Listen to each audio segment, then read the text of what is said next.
Hágale un gol a Julián. Uno de los acontecimientos extraordinarios de los veranos era, además de las fiestas de fin de año y el carnaval, la llegada del parque de diversiones. Algunos la llamaban la kermés, otros el más humilde parquecito, y hasta había quienes lo identificaban como el Jolibito, por diminutivo cariñoso y nostálgico de aquel Hollywood Park que llegaba a la ciudad de tanto en tanto, y ese sí que era un fenómeno mayor y a gran escala. El parquecito era mucho menos pretencioso. Solía llegar a fines de enero o principios de febrero para no superponerse con las otras fiestas y poder recaudar así sus necesarias monedas como para seguir su modesta ruta por los barrios. Se instalaban en el campito de Don Molle, frente a la estación de trenes, y parecía que el lugar estaba únicamente destinado a ellos, ya que el resto del tiempo era prácticamente un área de paso, con un caminito que lo atravesaba y acortaba el ángulo de la esquina. Si casi ni siquiera lo usaban los pibes para jugar picados, porque para eso estaba la canchita frente a la escuela, o los baldíos de la quinta de Luciani, donde los terrenos eran más parejos, tenían algo de pasto y se cuidaban y mantenían las marcas de las áreas y los arcos sencillos pero suficientes. Nunca supimos quién lo mantenía limpio, evitando que lo usaran de basural o refugio de algún linchera, porque, que supiéramos, no existía ningún Don Molle, y el nombre se arrastraba, vaya a saber uno por qué leyenda o historia. Lo que sí tampoco le habíamos visto nunca crecer pasto o yuyos, como si conservase sagradamente el piso de tierra firme y despejado a la espera anual y ansiosa del ilustre visitante. Lo cierto es que un día alguien corría la voz: «¡Llegó el parquecito!» Y era alegría y adrenalina, sabiendo que se acercaba la diversión, siempre algún juego nuevo o una novedad, y el seguro entretenimiento por 2 o 3 fines de semana, y así se alteraba la calurosa abulia de los días de espera, de la promesa de esperanzadas noches maravillosas. Como era época de vacaciones y el tiempo era más o menos disponible, salvo cuando nuestros viejos aprovechaban para hacernos hacer algún trabajito atrasado en la casa, nos acercábamos las tardes previas con curiosidad y ansiedad para ir pispeando la instalación y adivinar lo que nos esperaba. Normalmente llegaban primero un par de camiones grandes y abiertos que transportaban todas las chapas de furiosos colores, los caños, cercos y vallas, los tablones y las lonas, y el otro los elementos de los juegos mecánicos. Y un par de días después caía un tercero tipo carromato, cerrado, que suponemos era como una especie de casa rodante para la gente que hacía funcionar el, para nosotros, mágico evento de cada noche. En realidad seguramente habría tenido toda la infraestructura, quizás precaria y hasta improvisada, de sistemas de electricidad, agua, baños, las tramitaciones de los permisos y autorizaciones, y en general la necesaria y correspondiente logística, como se dice ahora, u organización para el funcionamiento. Pero para nosotros era pura magia. Veíamos a toda esa gente trabajar en un incansable ir y venir de chapas y maderas, alambres y cables, y cuando al fin entrábamos en la noche de la inauguración, todo era luz, sonido, color y olor, un desafío de emoción a todos los sentidos que nos embargaba el alma. Y llegaba el día. Ya como a las 2 cuadras, desde el cruce se empezaba a escuchar la música, todavía lejana, que mezclaba pasodobles, tangos y canzonetas con los temas más actuales de Leo Dan, Palito Ortega o Juan Ramón, todo el Club del Clan, las cumbias del Cuarteto Leo, los Guaguancó o el Cuarteto Imperial, y hasta a veces se les colaba algún sofisticado tema de Ray Conniff o de otras de las grandes orquestas internacionales. Y sintiendo acercarse los sonidos empezaba la excitación, el hormigueo en el estómago y la ansiedad por ver las novedades, probar suerte en los puestos y hasta ganar alguno de los premios. Si veníamos juntando y juntando sabiendo de las necesidades que se nos presentarían, quien más, quien menos, habíamos llegado a tener algunas monedas para Navidad o Reyes, ligados de algún tío generoso o de los abuelos. Ya para juguetes no estábamos. O bien nos habíamos ido haciendo de los vueltos de los mandados, o directamente pedido a los viejos, que sabedores de nuestra ilusión siempre algo nos tiraban. La cosa era juntar algún manguito para el parquecito. Incluso los más pobres, los de los padres en mala posición, sin laburo, o peor, aquellos que no tenían a alguno de los dos, se las habían rebuscado juntando y vendiendo botellas o limones choreados del fondo de la casa del viejo Zacarías en la quinta de Luciani, o haciendo apuestas con las figuritas, o a la rimadita, o a los puntis, o a las bolitas, y los más atrevidos al monte, con los más grandes. Sí, íbamos a disfrutar, pero también a tratar de ganar algo. Quizás no tanto por el valor del premio en sí, sino por el orgullo de mostrar un trofeo, la mayoría de las veces inservible, que terminaba como regalo a alguna tía o prima o algún filito, y que nos hacían quedar como perfectos caballeros. Y también estaba la posibilidad en la convocatoria generalizada de algún levante, porque ya andábamos en esa edad en que comenzaban a despertarse las hormonas y las pasiones. Y si bien todavía con mucha inocencia y más en aquella época empezábamos los juegos de seducción con las pibas del barrio, que más que nosotros la mayoría de las veces habían crecido mucho, y aunque parecían juegos y escarceos, más de uno terminaba entreverado a futuro.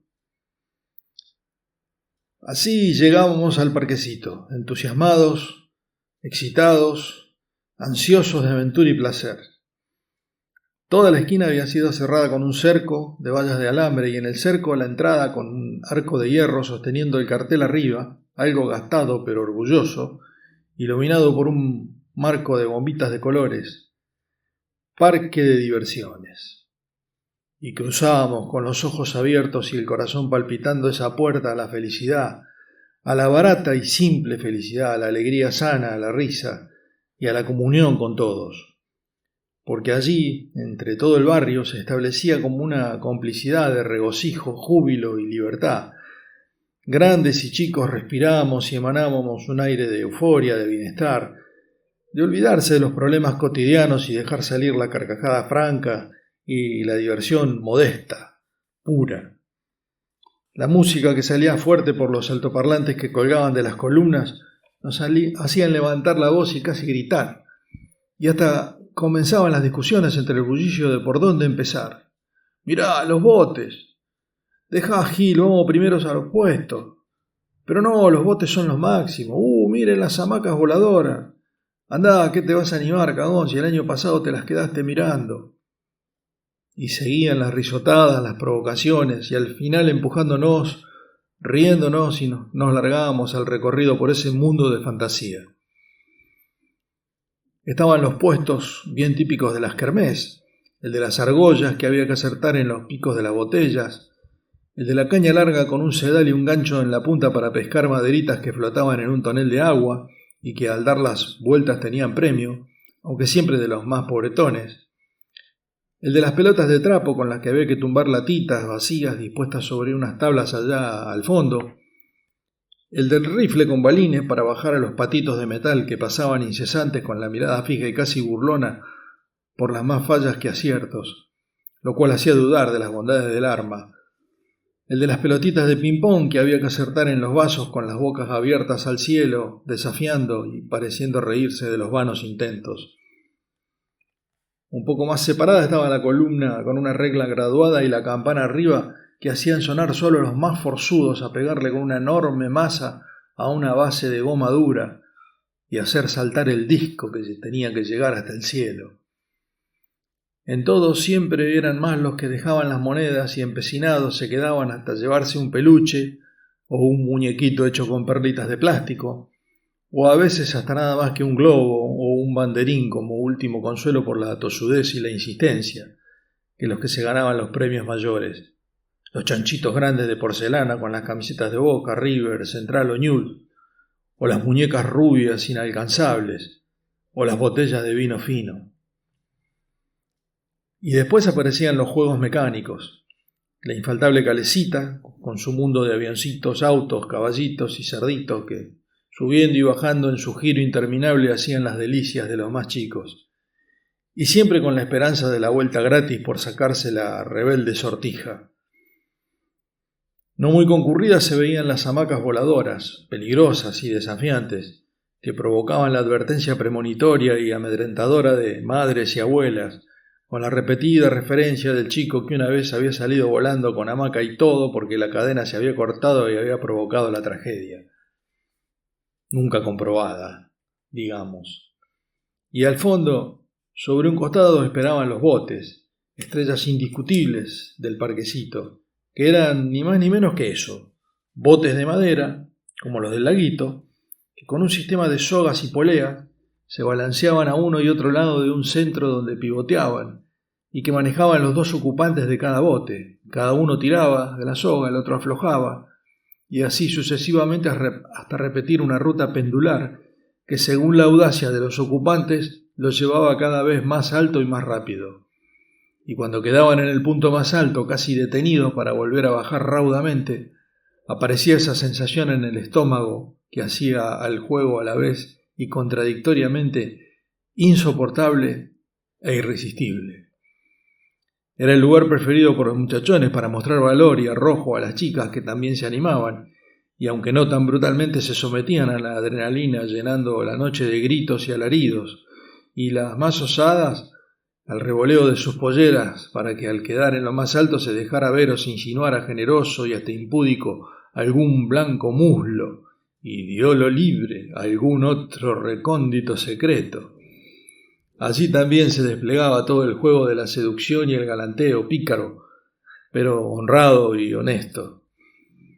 Y después estaban los infaltables kioscos de praliné y manzanitas, maíz pisingallo o pochoclo, en su actual versión americanizada, de algodón, copos de nieve, los lupines y maníes, todo lo cual contribuía a embriagar el sentido que faltaba, el del olfato, llenando la noche con una mezcla de olores inolvidables.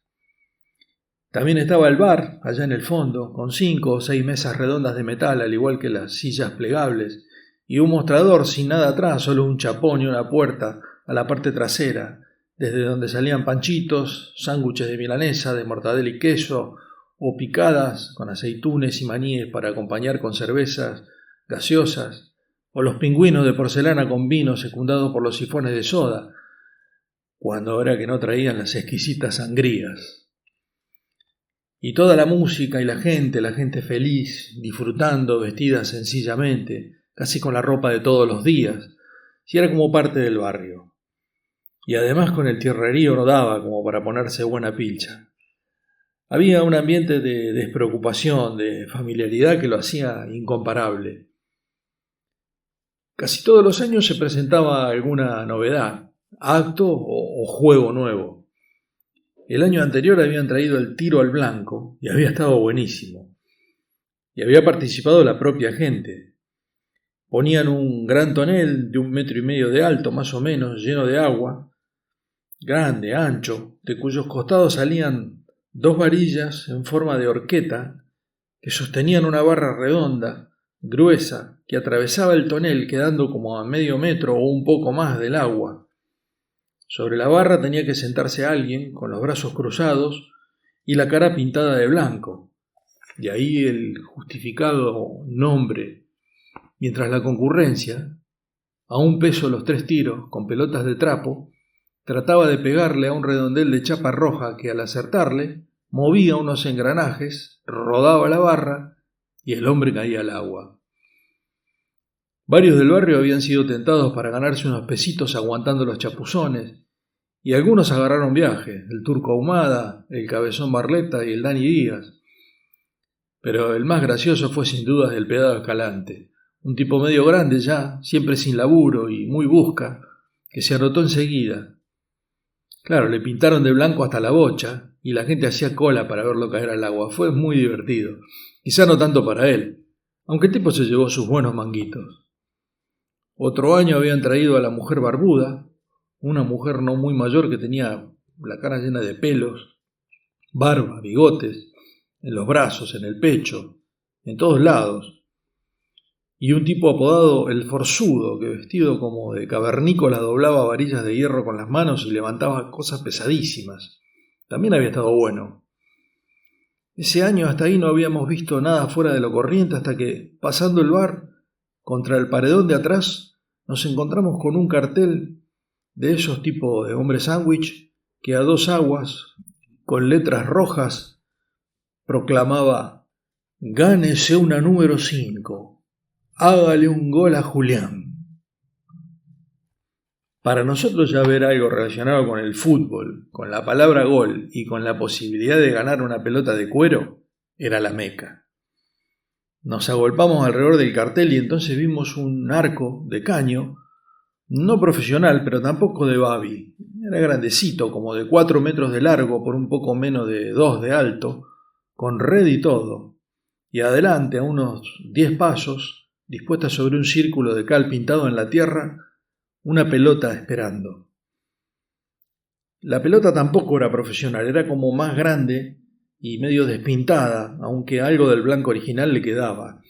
Y al costado, sobre unos tablones dispuestos como estanterías, nos miraban abajo y en la del medio los simpáticos y relucientes chanchitos de porcelana, y en la de arriba 3 pelotas número 5 brillantes, hermosas, una azul y amarilla, otra roja y blanca, y la tercera toda blanca.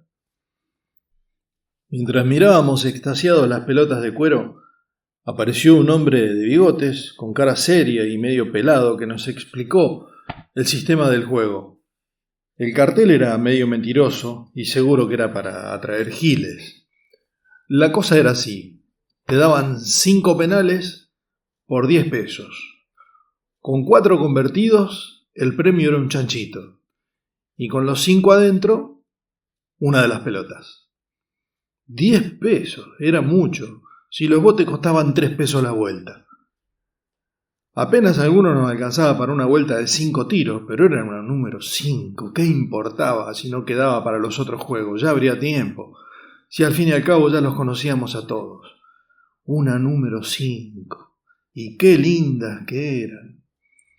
Impacientes los que ya disponíamos de los 10 pesos, queríamos patear ya. «Bueno, dele», le dijimos al tipo. «¿Y el arquero?» «Ah, sí», dijo, y dándose vuelta gritó: «¡Julián!».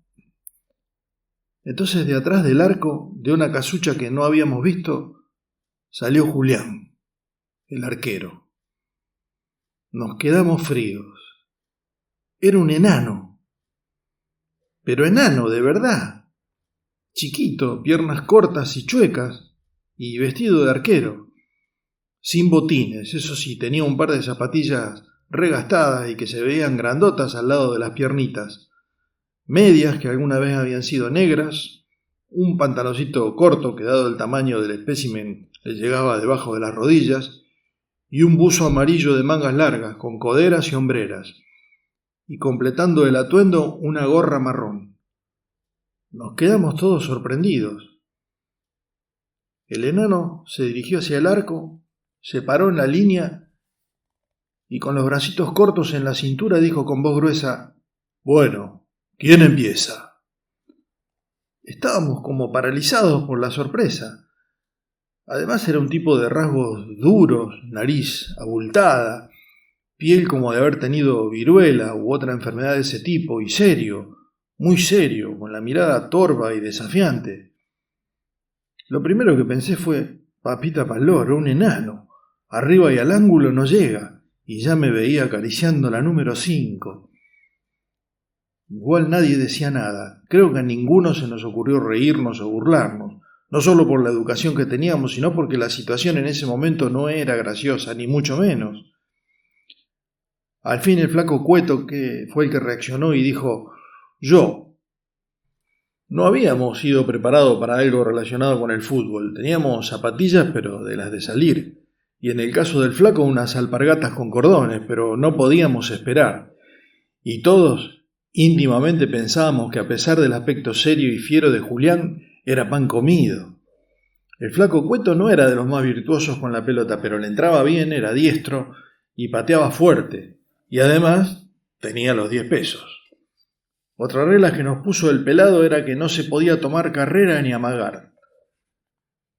Tampoco era sin envión, como se hacía a veces, que se ponía el pie de apoyo al lado de la pelota y se le daba con el otro. No, se podía dar un solo paso atrás, nada más, y sin amague.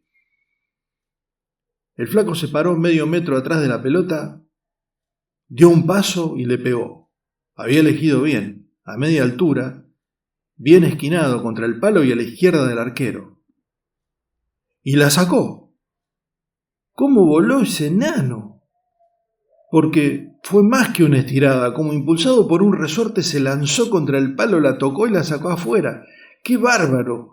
¡Qué atajada! Se hizo un silencio, mezcla de admiración y de sorpresa. El flaco era el más desorientado. Le alcanzaron la pelota de nuevo, la puso en el círculo, dio el paso atrás y claro, hizo la lógica, cambió de palo y la mandó abajo, bien arrastrón y fuerte, a la ratonera. Y otra vez saltó el enano y se zambulló contra el palo. Cuando se disipó la polvareda y el enano se paró, tenía la pelota en la mano, otra vez. Y el tipo, ni una mueca, ni un gesto, nada. Le tiró la pelota y le dijo: «Te quedan 3, por el premio consuelo».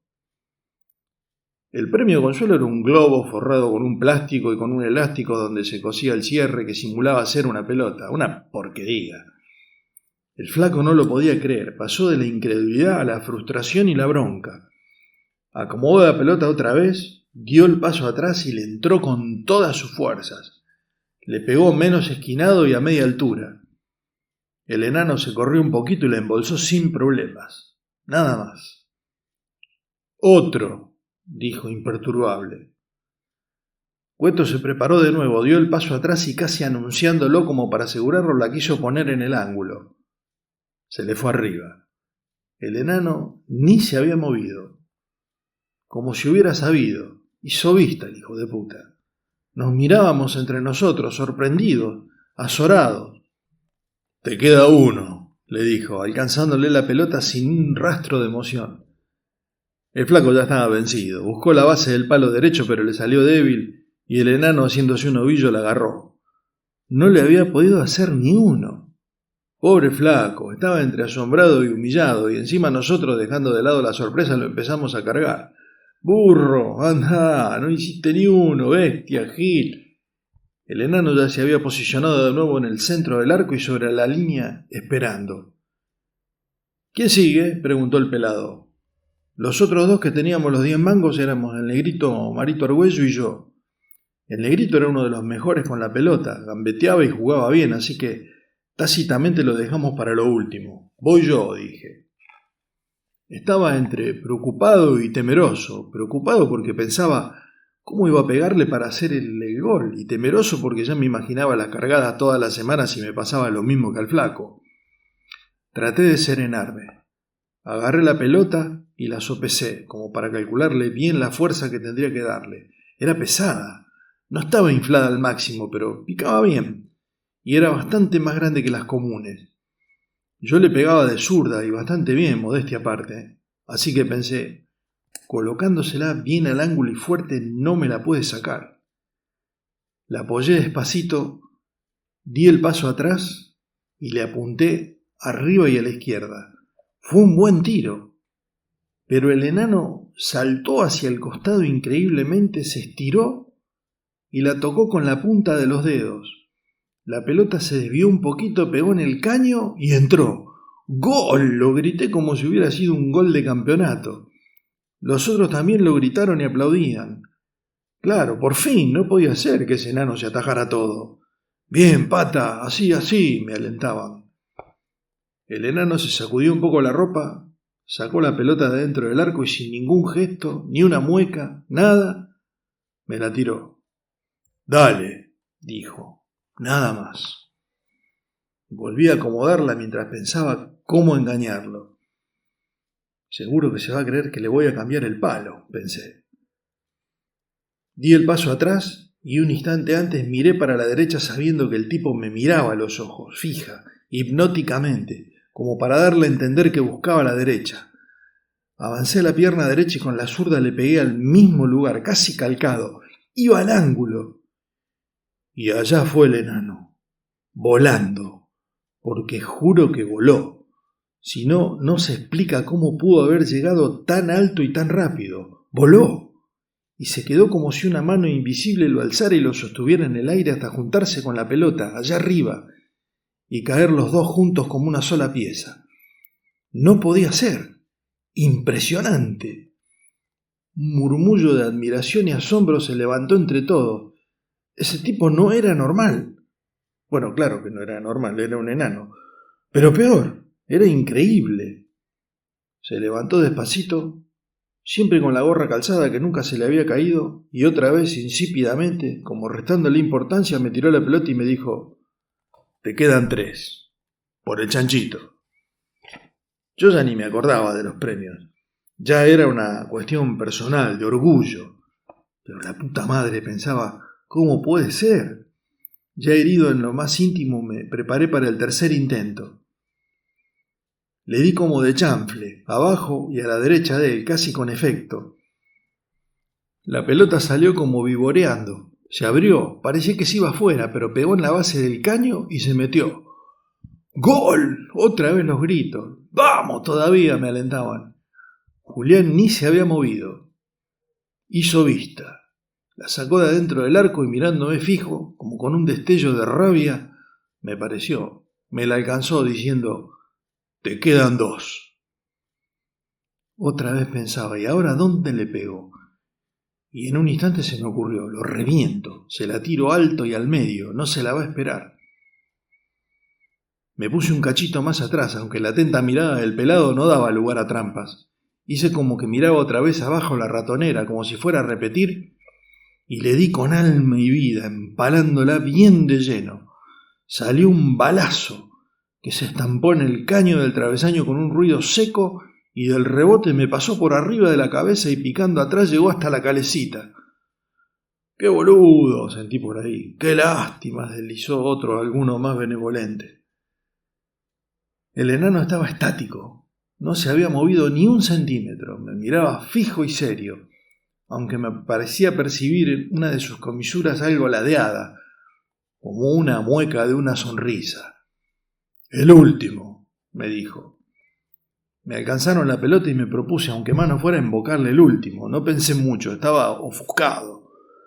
Traté de ubicarlo otra vez arriba, pero me salió más al medio, bien alto pero no tan esquinado. El enano saltó como si lo hubieran ayudado, la tocó con la punta de los dedos y la sacó por arriba. ¡Fuera!, empezaron las gastadas. Pero por lo menos las cargadas no eran tan despiadadas como con el flaco. Por lo menos 2 le había hecho.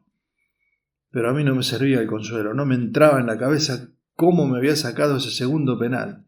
Definitivamente no era humano. ¿Qué lo parió? Me corrí a un costado y alcancé a ver cómo el enano, otra vez imperturbable, se acomodaba en el arco. Yo estaba furioso, casi más conmigo mismo que con el enano. ¡Qué salame! ¿Cómo iba a errar 3 penales?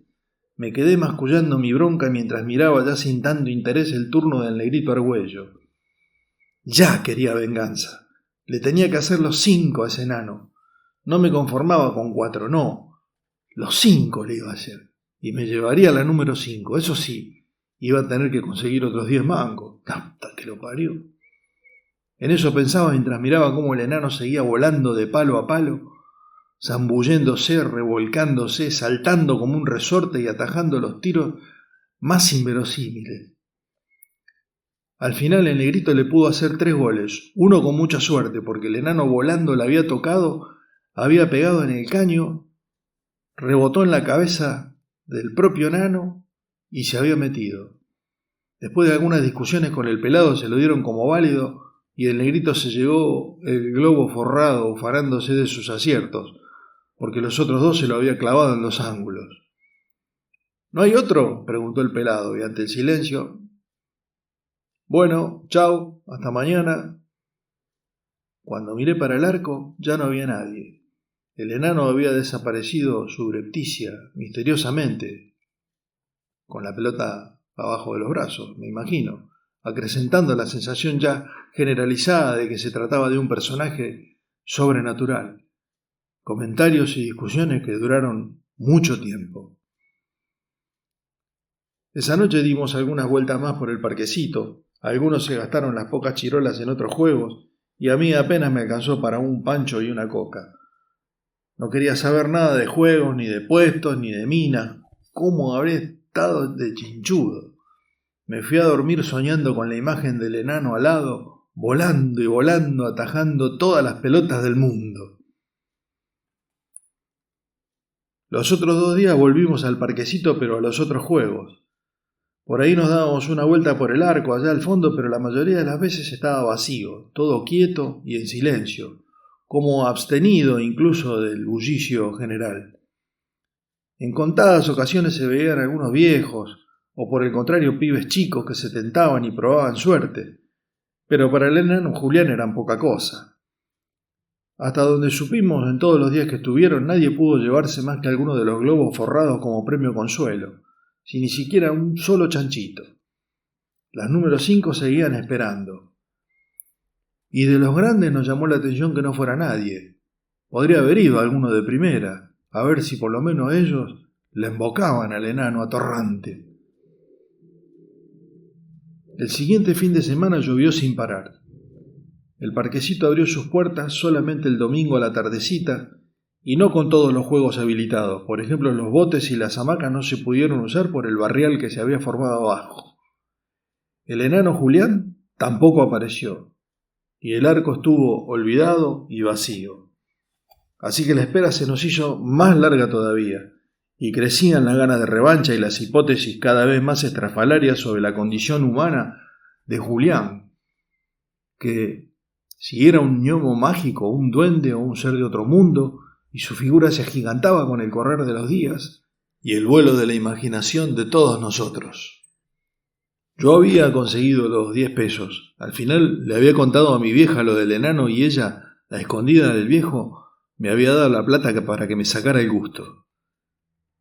El otro fin de semana era el último del parquecito. Ya se había secado todo y funcionaba a pleno.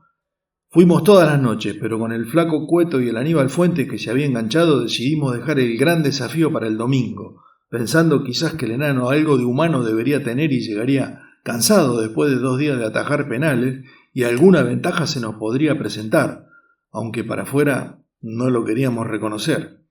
El resto no se anotaba, porque no tenían guita o no se animaban. Y el negrito Argüello se plantó diciendo que era el único que le había metido 3 pepas y se había llevado premio. Igual todos soñábamos con la número 5, inalcanzable para los flacos bolsillos y las posibilidades de aquellos tiempos. Además, queríamos ganarla así, haciéndole 5 penales al monstruo de los arcos. Tendría un valor extra inigualable.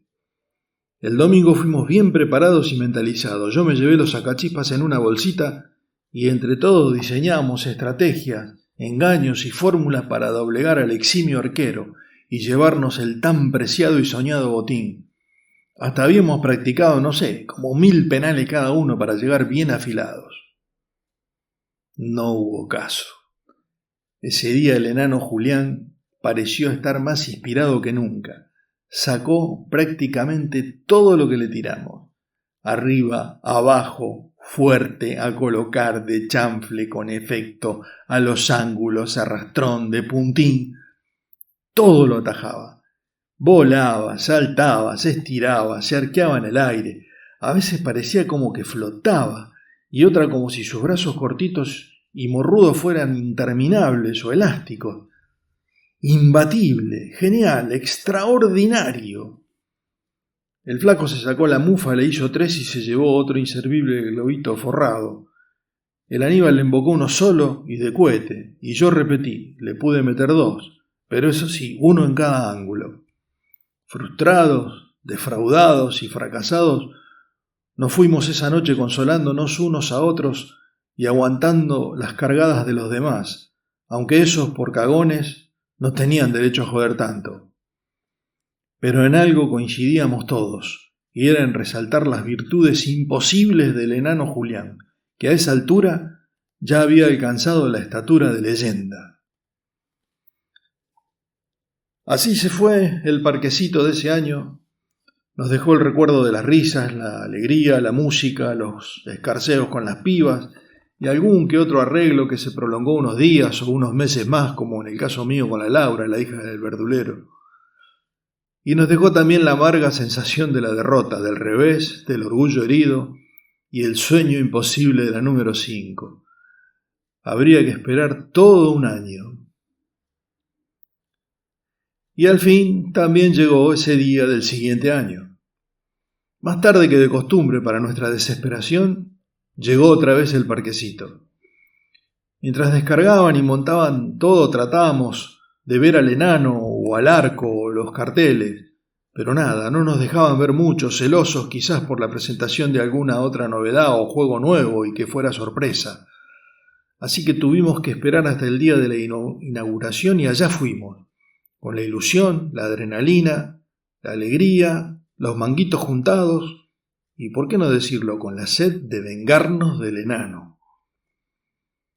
Nos dirigimos directamente al lugar donde el año pasado habían emplazado el arco, pero nada, ahí habían ubicado los botes.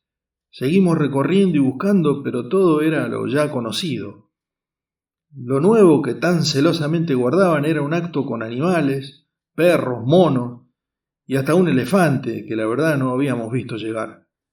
Del enano Julián, nada de nada.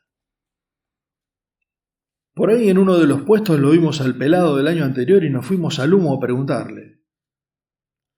¿Pero cómo?, nos abarajó. ¿No se enteraron? ¿No leyeron en los diarios? Nosotros a esa edad, si agarrábamos un diario, era para mirar los deportes y los chistes. Nuestra actualidad pasaba por otro lado. Al Julián lo metieron preso, siguió. Estaba con una banda que robó un banco. Hicieron un boquete chico y por ahí se metió Julián, pero se ve que algo le falló. Lo agarraron adentro con las manos en la masa y lo metieron en cana. Creo que está en Coronda. Igual tenía captura recomendada, antecedente de robo y dicen que también de homicidio. Nos quedamos helados. Esa sí que no la esperábamos. Ese tipo era una caja de sorpresas. Mirá vos, qué guacho el enano, empezaban los comentarios. ¿Viste? Yo te decía que tenía cara de malandra. ¿Quién lo iba a pensar?, decía otro. Pero cómo atajaba el hijo de puta, sentenció alguno cerrando la idea que nos iba tomando cuerpo a todos. Nos fuimos, comentando, y la incredulidad dio paso a la bronca. Lo de asesino, no sé, pero de que era ladrón, no teníamos dudas. Sí, a nosotros nos había robado la ilusión, la posibilidad de la revancha, el orgullo y lo peor, la única posibilidad de conseguir la idolatrada número 5.